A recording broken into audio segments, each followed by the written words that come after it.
बिस्मिल्लाहिर्रहमानिर्रहीम, अस्सलाम वालेकुम। मैं शाहिद सकलैन हूँ। आप मुझे मेरे यूट्यूब चैनल, फेसबुक पेज पे देख रहे हैं। आज 18 मार्च है और मंगल का दिन है। शाहिद हुसैन साहब मेरे साथ मौजूद हैं।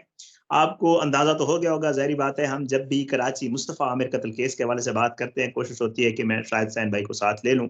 आज अदालत में बहुत ही जो है वो हैरानकुन और बहुत ही, मैं कहूँ अगर कि जी अलग सी एक डेवलपमेंट हुई है तो कहना गलत ना होगा।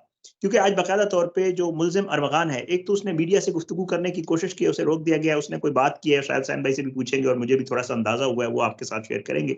साथ-साथ आज बाकायदा तौर पे मुल्ज़िम अरमगान ने अपने वालिद से इज़हार लातल्की कर दिया। उन्होंने कहा है कि जी ये मेरा बाप नहीं है और मैंने इससे नहीं मिलना चाहता, और ये सारी सूरत-ए-हाल पेश आई। और दूसरा, जब वो अदालत से बाहर निकला कामरान कुरैशी, तो शायद हुसैन भाई से उसकी जो है वो जैसे पुरानी प्यार-मोहब्बत है, इनसे भी बातचीत, इन्होंने भी कोशिश की उनसे बात करने की। उन्होंने आगे क्या कहा, तो ये जो आज अदालत की कार्रवाई थी, हुआ क्या? रिमांड हो गया है, ज़ाहिर बात है, दोनों केसेज़ में आगे रिमांड हो गया है, पुलिस कस्टडी में दे दिया है अरमगान को। अदालत में क्या सूरत-ए-हाल थी, बाकी मामलात क्या थे, शाहिद भाई से पूछेंगे। शाहिद भाई, तमीज़ बाँध दी मैंने, डायरेक्टली पूछूँगा। आज अदालत का एक तो अहवाल बता दीजिएगा, शॉर्टली बताइएगा। केसेज़ 2 केसेज़ थे आज, मेरे ख़्याल से दोनों में रिमांड हो गया। तो कब तक हुआ है, और फिर आगे कमरान कुरैशी साहब वाला भी ज़िक्र करेंगे, अदालत में क्या हुआ, वो फिर आगे चल के। पहले ज़रा केसेज़ का मुझे शॉर्टली बता दीजिएगा, मिनट डेढ़ मिनट में, कि क्या मामला था? अच्छा भाई, आपका बेहद शुक्रिया। देखने वालों को अस्सलाम वालेकुम। सूरत-ए-हाल ये है कि पिछली समाअत पे जब अरमगान को पेश किया था, तो जज साहब ने 5 मिनट के लिए वालिदैन से मुलाकात की इजाज़त दी थी और कोर्ट रूम के अंदर, और उसके बाद गैर मुतल्लका अफराद को बाहर निकाल दिया था। उसमें कोई मीडिया के लोग भी थे, यानी कि हम सबको बाहर निकाल दिया था। उस ओके। दौरान पता चला था कि कामरान कुरैशी साहब ने ना सिर्फ तफ्तीशी अफसर, बल्कि जो केस के प्रोसिक्यूटर हैं ज़ुल्फ़िकार आरई, उनको धमकियाँ दी थी, और उनके जो वकील थे आबिद ज़मान साहब, वो बीच में आए और उन्होंने बीच बचाव किया था।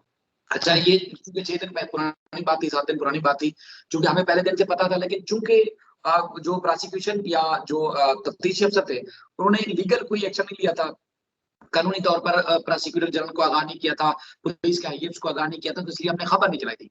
कल उन्होंने ऑफिशियल जो है दरखास्तें दी है कि हमें धमकाया गया है, तो फिर हमने कल टीवी पे खबर चलाई थी। अच्छा, उसके बाद हुआ क्या, सोने पे सुहागा, जिसने धमकी दी थी कामरान कुरैशी साहब ने, वो कोर्ट रूम के अंदर उनको इजाज़त मिल गई जाने की, और जिन्होंने धमकियाँ रिपोर्ट की, वो बाहर खड़े हुए थे। यानी कि मैं और मेरे समेत तमाम तकरीबन साथी हमारे बाहर थे, उनको अंदर दाखिल नहीं होने दिया गया। अच्छा, ये तो हो गया हमारे साथ एक सीन। दूसरा, चूँकि हमें जो चीज़ें पता चली हैं, कामरान कुरैशी साहब ने खुद आके बताई, जब हमने उनसे सवालात किए, और हमें कुछ लोग जो कि वो एक रीज़न है कि वो अंदर जाने में कामयाब भी हुए। और दूसरी बात ये है कि इनके जो वकील थे, वो अरमगान की वालिदा की तरफ से जो रखे गए हैं, ताहिर तनोली साहब, उन्होंने आके बताया जी कोर्ट रूम में हुआ क्या, फिर प्रोसिक्यूशन वालों ने बताया, पुलिस ने बताया कुछ इस तरह। तो अब बहरहाल हमें जो बताया गया कि कामरान कुरैशी साहब जो है वो उनके वकील आबिद ज़मान साहब, एक ऑडियो लीक हुई थी आबिद ज़मान और कामरान कुरैशी साहब की, उस हाँ वजह से वो नाराज़ हुए थे। जी, जी, वो बिल्कुल। नाराज़ हुए थे, और नाराज़ होने के बाद उन्होंने केस की पैरवी करने से माज़रत कर ली थी आबिद ज़मान साहब ने। तो कामरान कुरैशी साहब एक नया वकील लेके गए, और उन्होंने कामरान कुरैशी साहब ने अरमगान को कहा कि ये आज से तुम्हारे वकील ये हैं। तो उस बात उन्होंने कहा कि जी, अरमगान ने कहा कि मैं ये वकील की खिदमत नहीं लूँगा, और मुझे आपसे भी कोई बात नहीं करनी, और आप मेरे मामले को खराब कर रहे हैं, लिहाज़ा मैं बात नहीं करना चाहता। तो बहरहाल उसमें उन्होंने ठीक-ठाक शोर-शराबा किया और चीखम-चिल्ला की, और जज साहब खुद से सर पकड़ के बैठ गए, परेशान हुए, क्योंकि प्रोसिक्यूशन का बार-बार ये कहना था कि पिछली दफ़ा भी इन्होंने हंगामा राय की थी, आपने परमिशन दी थी, और अब भी आप जो है उसको परमिशन दे रहे हैं, कोर्ट रूम के अंदर आने की इजाज़त दे रहे हैं, तो ये कोर्ट में हंगामा राय करेंगे, तो लिहाज़ा इसको ना आने दिया जाए। लेकिन चूँकि जज साहब ने, ज़ाहिर है, उन्होंने कानून के हिसाब से देखना होता है, तो यकीनन हमारे लिए वो क्रिमिनल है, लेकिन किसी की वो भी औलाद है, तो ज़ाहिर है माँ-बाप को अंदर आने की इजाज़त जज साहब ने दे दी थी, इंसानी हमदर्दी की बुनियादों पर, जहाँ तक मुझे लगा। लेकिन कामरान साहब ने रिवायती तरीका इख्तियार करते हुए, जो अपना एक अरसे से करते आ रहे हैं, उन्होंने फिर हल्ला-गुल्ला किया, जज साहब परेशान हुए, प्रोसिक्यूशन, तफ्तीशी और जो भी पुलिस एहलकार थे, वो ना परेशान हुए, और घसीट कर, आपने देखा होगा वीडियो में, कामरान कुरैशी साहब को बाहर लेके आए, और वो कहते रहते कि जब तक तुम मुझे तलाक नहीं दोगे, तब तक जो है मैं तुम्हारा बाप ही हूँ। अब पता नहीं बेटा बाप को कैसे तलाक देता है, ये एक नई इख्तिरा या एक इस्तिलाह लेके आए हैं इस्लाम के अंदर कामरान कुरैशी साहब, जिसमें बाप को बेटा जो है वो तलाक देगा तो उनकी लड़की हो जाएगी, वरना नहीं होगी। तो इस तरह सीन हुआ, लेकिन ये है कि प्रोसिक्यूशन ने जो रिमांड पेपर था, और तफ्तीशी अफसर, उन्होंने लिखा था कि इसको 24 तारीख तक हमें जिस्मानी रिमांड चाहिए। तो मजबूरी तौर पर 2 केसेस में, जो कि मुस्तफा आमिर कत्ल केस है, और इसके अलावा साफी नदीम पर फायरिंग का जो केस है, 2 अलग-अलग अदालतों में चल रहे हैं, तो दोनों में अदालत ने 24 मार्च तक जिस्मानी रिमांड में तौसीह की, और आगे जो है वो रिपोर्ट भी तलब कर ली। इस दौरान एक हैरानकुन चीज़ ये आई कि पहले पुलिस दावा कर रही थी, पहले सहाफियों से भी आपने खबरें सुनी जो इन्वेस्टिगेटिव जर्नलिस्ट हैं, उनका ये मानना था कि मुल्ज़िम अरमगान ने एतराफ़ जुर्म कर लिया है।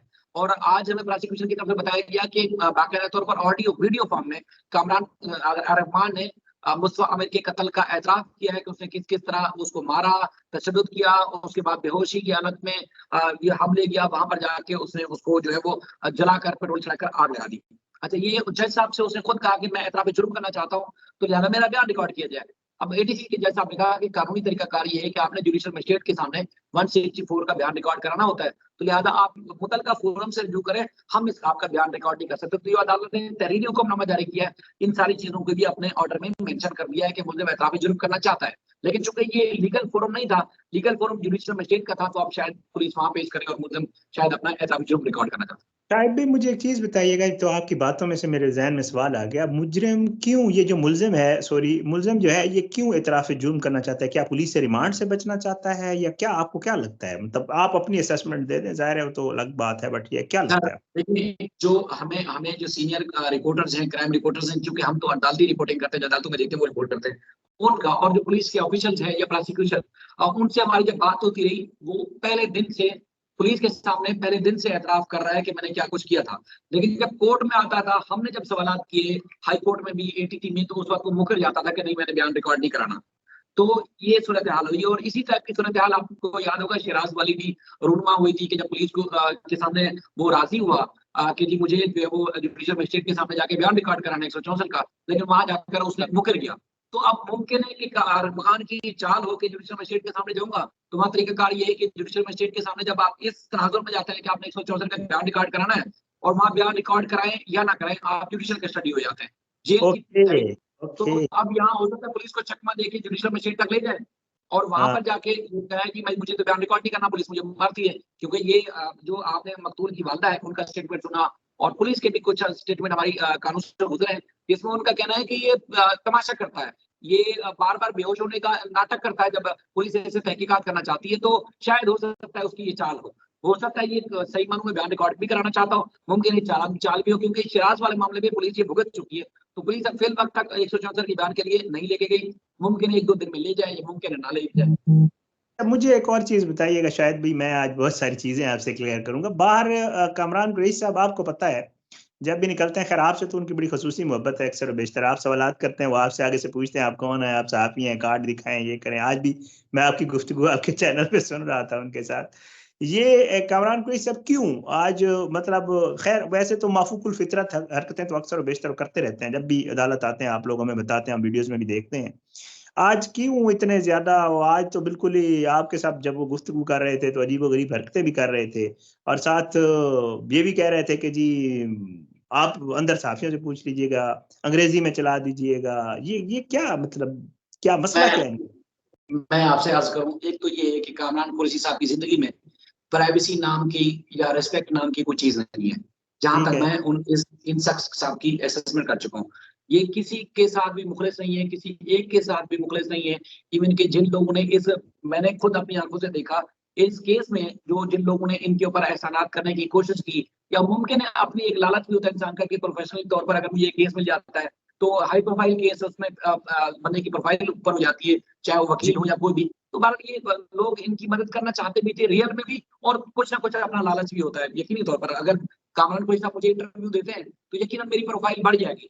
वो ठीक। मेरे क्रेडिट पे चीज़ आ जाएगी। तो अगर ये कोई वकील साहब केस ले लेते थे या लेते हैं, तो यकीनन उनके क्रेडिट में भी एक बहुत बड़ा केस आ जाता है, पूरी दुनिया में हाइलाइट हो रहा है। तो जिन-जिन लोगों ने एहसानात किए, उनकी प्राइवेसी नहीं रखी, जिन-जिन लोगों ने इनकी रिस्पेक्ट की और इनकी हमदर्दी, देखिए पॉइंट ऑफ व्यू तो हमारा काम है ना कि दोनों सूरतों में रखें, दोनों बिल्कुल में ऐसे। रखें, चाहे वो मक़तूल है, मक़बूल है, बिल्कुल ऐसे। ज़ालिम है, मज़लूम है, दोनों का। तो पहले दिन बिल्कुल से ऐसे। लेके आज तक मेरा उनसे एक ही सवाल है कि आप इतना हड़ाउड़ी मचा रहे हैं, जी वो एक आदमी भी आपसे बात करने की कोशिश करता है, आप उनसे बदतमीज़ी करते हैं। इवन कि अपने वकील से भी आपने बदतमीज़ी की और किसी की प्राइवेसी नहीं रख रहे। इनकी आदत है, आप और मैं आप अभी फ़ोन करेंगे, मैं आपको नंबर देता हूँ, आप भी फ़ोन कीजिएगा। वो आपसे जो बात हो रही होगी, वो सारी बात रिकॉर्ड हो रही होगी और इन्होंने व्हाट्सएप के ग्रुप बनाए हुए हैं। उसमें कुछ 400-500 लोग बंदा इसके अंदर ऐड है। वो जो आपसे बात कर रहे हैं, कुछ भी बात कर रहे हैं, वो बात वहाँ जाके पब्लिक कर देंगे, ग्रुप में डाल देंगे।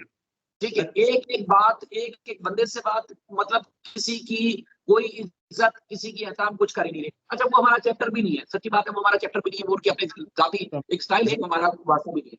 लेकिन इस दौरान अगर कोई उनकी रिस्पेक्ट में कोई करना भी चाहता था उनकी मदद कि चले जी भाई एक लीगल प्रोसीजर चल रही है, तो लिहाजा हम कानूनी तौर पर किस किस एंगल में लेके चल सकते हैं, इनकी मदद कर सकते हैं, मामला कर सकते हैं, साथ दे सकते हैं, नहीं दे सकते, क्योंकि बाप तो है ना वो। तो हाँ बहरहाल वो उन्होंने किसी की एक तो इज्जत मान शान नहीं रखी। जिसने भी उनकी रिस्पेक्ट करने की कोशिश की उनके गले ही पड़े। अच्छा, लोग इसलिए उनसे किनारा भी कर गए, खुद आज एतराफ कर रहे थे, मैं वकील चेंज कर रहा हूँ, मैं गार्ड चेंज कर रहा हूँ, मैं अपने मुलाजमिन चेंज कर रहा हूँ, मैंने हाँ ये किया वो किया। भाई जब इस तरह कर दिया होगा तो यकीनन फिर लोग आपके साथ नहीं रुकेंगे। अच्छा, मेरा उनसे सवाल ये था कि चूंकि हमें पता चला जब ये कोर्ट रूम से बाहर निकले, हमें तो अंदर जाने की इजाजत नहीं दी थी, हम्म, तो जब जैसे ही बाहर निकले तो मैंने उनसे सवाल किया कि पता ये चला है कि आपको बेटे ने बाप मानने से इनकार कर दिया है, तो लिहाजा हाँ क्या ये बात आपकी हकीकत है? क्योंकि हमें तो अगर ये बात ना करते कामरान पुलिस साहब तो यकीनन एक तरफा खबर चलती। तो हम चाह रहे थे कि इनका मौक़िफ़ क्या है कि बाकी ये बात जो सामने ये, वो उस बात पे इन्होंने कहा कि मैं 15 मिनट पहले एक साथी जो कि पीछे उनके आ रहे थे, मैं उनको इंटरव्यू दे चुका हूँ, जो बात पूछनी है उनसे पूछ लें। अब एथिकल आप खुद जो सोचें कि आप और मैं जो बात कर रहे हैं, जो आप बात कर चुके हैं, क्या वो मीडिया की टर्म में क्या आप दूसरे चैनल पे भी वो बंदा रिपोर्ट कर सकता है? यानी कि मेरी जगह जाके रिपोर्ट कर सकते हैं? यकीनन नहीं हो सकता। लेकिन हम उनसे सवाल करते रहे और उसके बाद फिर मैंने उनसे बार-बार यही कहा कि देखिए कामरान साहब, मैंने आज भी वही सवाल था कि आपसे आपकी हमदर्दी है आपसे मैं, लेकिन एक बंदे को जलाकर मार दिया गया। आप वाविला मचा रहे हैं, शोर मचा रहे हैं, तमाशा लगा रहे हैं। पाकिस्तान बदनाम हो रहा है, दुनिया में हर जगह सही हो रही है। तो आप इस तरह ना करें, आप तरीके से रहें। पुलिस अगर इन्वेस्टिगेशन करिए, हमारे मुल्क की पुलिस है, कोर्ट्स हमारे मुल्क की हैं। अगर देखें शायद भाई आपने अगर किसी भी कानूनी फोरम पर भी किसी से ज्यादती होते हुए देखी है, तो आपने क्या देखा है कि अगले फोरम पर उसको रिलीफ जरूर मिलता है, ठीक है, उसका टाइम बर्बाद होता है, उसका पैसा बर्बाद होता है, साथ थोड़ा भी लंबा मुतासर होते हैं, प्रोसेस, लेकिन लंबा ये प्रोसेस है। निज़ाम है मतलब। और हमारे इस मुल्क के साथ हमें हमने जीना मरना है, हमने मुल्क के इदारों की इज्जत करनी है, हमने तमाम जो पिलर हैं उनको सर आंखों पे उनको रखना है, हमारी ये ईमान है। और ये अगर एक आपका ईमान का जुज़ है इस्लाम, तो दूसरा आपकी रियासत की ताबेदारी भी आपका जुज़ है। आपकी बिल्कुल आपकी अखलाक के तौर पर भी ज़िम्मेदारी बनती है, चाहे आप प्रोफ़ेशन में किसी भी प्रोफ़ेशन में हो, तो हमारी तो ज़िम्मेदारी बनती है। लेकिन जब हमने ये बात की तो मैंने उनसे कहा कि दुनिया भर में बदनाम हो रहा है, तो उसमें कह रहे हैं जी, ये आप जो सबटाइटल लिखेंगे वो इंग्लिश में लिखना ताकि दुनिया को पता चल सके। एक तो ये बात, दूसरी फिर प्रोसिक्यूटर को धमकियाँ दी, उस बारे में मैंने उनसे सवाल किया तो उसमें भी उनकी वो भिन्नौट हो गई। फिर वकील तब्दील हुआ, उसमें उनकी भिन्नौट हो गई। यानी कि किसी बात का उनके पास जवाब प्रॉपर कोई है नहीं और हर किसी से बात करते हैं तो बदतमीजी वाले अंदाज से बात करते हैं। मेरा 2 दफ़ा ठीक-ठाक उनसे आमना-सामना हुआ, क्योंकि मैं देखिए उनसे कोई लेके खाता नहीं हूँ। मैं एक हाँ प्रोफेशनल साथी हूँ और मैं जितना हक रखता हूँ, मैं उतना तमीज़ के दायरे में। उनकी टोन जैसी भी थी, पहले भी, आज भी जैसी भी थी, मेरी टोन भी आपने देखी होगी। बहुत सारे मेरे दोस्त कहते हैं, यार इसके मुँह क्यों लगते हो? लेकिन मैं एक लिमिट में अंदर एहतराम के, मैं कामरान साहब कह रहे हैं नहीं भाई कहो। तो मैंने कहा नहीं कामरान साहब कहेंगे, हमारी ट्रेनिंग होती है, तो हमने उस हिसाब से उससे बात की। तो ये सारी प्रोफेशनल। सूरत हाल, लेकिन वो भाग गए, फिर भी भाग गए। यकीन मानिए देखिए मैं एक छोटी-सी बात, शायद वीडियो शायद आपकी लंबी हो जाए। एक चूँकि इनकी अलहदगी हुई, इनकी जो अरमगान की जो वालिदा है, उन्होंने दूसरी शादी की। चूँकि देखिए अरमगान उनकी वालिदा जो है मोहतरमा, उनका भी ज़ाहिर बेटा है, कामरान कुरैशी साहब का बेटा है, दोनों अपने यस हिसाब से परेशान होंगे। लेकिन केस की पैरवी करने के लिए दूसरे घर में होने के बावजूद वो खातून आती हैं, उन्होंने अलग से वकील किया और केस की पैरवी करने के लिए आती है। यकीन माने इनकी हरकतों की वजह से, कामरान कुरैशी साहब की हरकतों की वजह से वो भी हमें अदालत के अंदर परेशान दिखाई देती हैं। वो हम्म। अगर मतलब ये होता है ना कि लोग समझते हैं पूरा घराना ही ऐसा है, पूरा घराना ऐसा नहीं है, कामरान कुरैशी साहब ऐसे हैं। वो क्यों ऐसे हैं, ये अल्लाह बेहतर जानता है। अच्छा, मुझे छोटी सी एक बात, थोड़ी सी मैं क्लियरेंस चाहूंगा। मैंने कल अपनी वीडियो में आपकी वीडियो का हवाला देकर जिक्र भी किया था और वैसे आपने बाबर सलीम भाई से भी गुफ्तगू की थी। तो मैं चाहूंगा, एक्चुअली हो ये रहा है कि इस केस में शुरू में मुस्तफ़ा आमिर की वालिदा ने एक स्टेटमेंट दिया था एक लड़की के हवाले से, और अब जो है, कल बाबर भाई भी आपकी वीडियो में बता रहे थे, मैंने अपनी वीडियो में जिक्र किया है, अब वो थोड़ा सा रिलेक्टेंट नजर आती हैं। बाबर भी कह रहे थे, उनको रिपोर्टर्स ने बताया है कि, और रिपोर्टरों को सुना है, मुझे एक दफा फिर ऑन रिकॉर्ड कंफर्म कर दें, मैंने भी अपनी वीडियो में बताया है कि जी चैनल्स को नोटिस आ गए हैं कि जी आपने नाम क्यों चलाया था, या तो माफी मांगे या फिर अरबों रुपए का जुर्माना पे। तो ये थोड़ा सा मुझे ब्रीफली बता दें, ऐसा ही है? देखिए, आपको याद होगा इस सारे स्कैंडल के अंदर 3 लड़कियों के मुख्तलिफ औकात में स्कैंडल में किरदार सामने आए। जी। एक पहले वो नाम जो पुलिस के एंड से या किसी भी इन्वेस्टिगेशन इदारे के एंड से नहीं आया था, वो एक मखसूस नाम था जो कि मुस्तफा आमिर की वालिदा ने लिया था कि वो बिल्कुल। लड़की जो फलां-फलां डेट को पाकिस्तान में थी, मुस्तफा आमिर की बहुत पुरानी दोस्त थी, वो पाकिस्तान में थी और उसके बाद फिर उसने रमज़ान से दोस्ती लगा ली। उसके बाद ये बयानात तकरीबन पब्लिक जो देखने वाली, फॉलो करने वाली, उनको याद होगा कि on the record, on the record. हाँ, उन्होंने कहा कि जी वजह मौत जो है वो है, और खास तौर पर जब ये उसको मेरे बेटे को मार दिया गया तो उस लड़की के पास एक स्क्रीनशॉट भी है जिसको मैसेज पहुँचा दिया गया था कि हमने यस इसको मार दिया है। तो यस। इतना तक उन्होंने ये बयान दिया था। अच्छा, चूंकि देखिए मीडिया जाहिर है एक मीडिया आज भी इस केस को लगातार रिपोर्ट कर रहा है, लेकिन आपकी मेरी वजह से रिपोर्ट नहीं कर रहा, क्योंकि उसमें ह्यूमन टच है। इस यस। केस के अंदर ह्यूमन एंगल जरूर है, उस ह्यूमन एंगल की वजह से रिपोर्ट कर रहा है, वरना इतना हाई प्रोफाइल नहीं होता, इतना लगातार मीडिया में कोई चीज रिपोर्ट नहीं होती। तो वो खातून जो है वो अपने बयान से एक तो मुकर गई, दूसरे चूंकि उनके बयान को कोट करके बड़े बड़े चैनल से, हमारे पाकिस्तान के न्यूज चैनल है, उन्होंने रिपोर्ट किया था। वो लड़की का बाकायदा नाम, कुछ तस्वीरें भी ज़ाहिर किसी ना किसी तरीके से प्रोवाइड की गई होंगी, वो भी चलाई। तो जो एकेडी खानदान है अकील करीम बैडी साहब का, उन्होंने जो है नोटिस भेजे हैं, लीगल नोटिस, जो बताया गया है हमें कि उनके खानदान को इस खबर चलाने के बाद बदनाम किया गया, उनकी साख मुतासर हुई है। लिहाजा मीडिया के फला जो चैनल्स जिनको भेजे गए तकरीबन 10-11 चैनल्स को, उनको कहा गया है कि आप माफी मांगे, वरना 1-1 अरब रुपए का हर्जाना अदा करने के लिए तैयार हो जाए, आपके खिलाफ कानूनी चाराजोई के लिए अदालत से रुजू किया जाएगा, यानी कि एक सिविल सूट हत्या की इज्जत का दावा दायर किया जाएगा। अब मीडिया के जो हमारे दोस्त हैं वो बेपनाह इस मामले में परेशान है, क्योंकि उन्होंने जिन जिन लोगों ने खबरें चलाई थी, उन्होंने जो वजिया आमिर साहिबा है उनसे रब्ता भी किया, हमें पता चला है। और वजिया आमिर साहिबा कहती है कि चूंकि मैं गुस्से में थी, ये जो लोगों ने मुझे बताया कि मैं गुस्से में थी और उस वक्त मैंने ये नाम ले लिया। चलाया है, मैंने हाँ, उनका क्लिप है अपने कल वीडियो में। वो कह रही है मैं गुस्से में थी, मैंने गुस्से में नाम ले लिया, मुझे नहीं लेना चाहिए था, वो बच्ची किसी की इज्जत है। बिल्कुल उन्होंने ये कहा है, आप ठीक कह रहे हैं। जी। तो बहरहाल ये चीजें, और 2 और लड़कियां जो थी उनका नाम बीच में आया था, 2 और लड़कियां, लेकिन उनसे भी प्रॉपरली ना तो उनको गवाह बनाया गया है और ना ही उनका नाम किसी और जगह पे न्यूज में खबरों का नाम जरूर चला है। तो इसलिए मीडिया के दोस्त काफी परेशान है कि अब इस मामले से निपटा कैसे जाए। अच्छा। चले बहरहाल जी, हम तो इंशाल्लाह जो भी ज़ाहिर बात है, हमारी कोशिश होती है हर तरफ से पॉइंट ऑफ व्यू जो भी आता है हम लोगों के सामने रखते हैं, और जाहिर है इसीलिए कर रहे हैं ताकि इस केस पे बात होती रहे और इसको आगे भी चलाया जा सके। शाहिद भाई बहुत बहुत शुक्रिया, इंशाल्लाह इस मामले में आइंदा भी आपसे बात होती रहेगी। मुझे और शाहिद भाई को इजाज़त दें जी। अल्लाह सबको अपने ज़ुबान में रखे, अल्लाह पाकिस्तान कामयाब नासिर हो। पाकिस्तान जिंदाबाद। अल्लाह हाफिज़।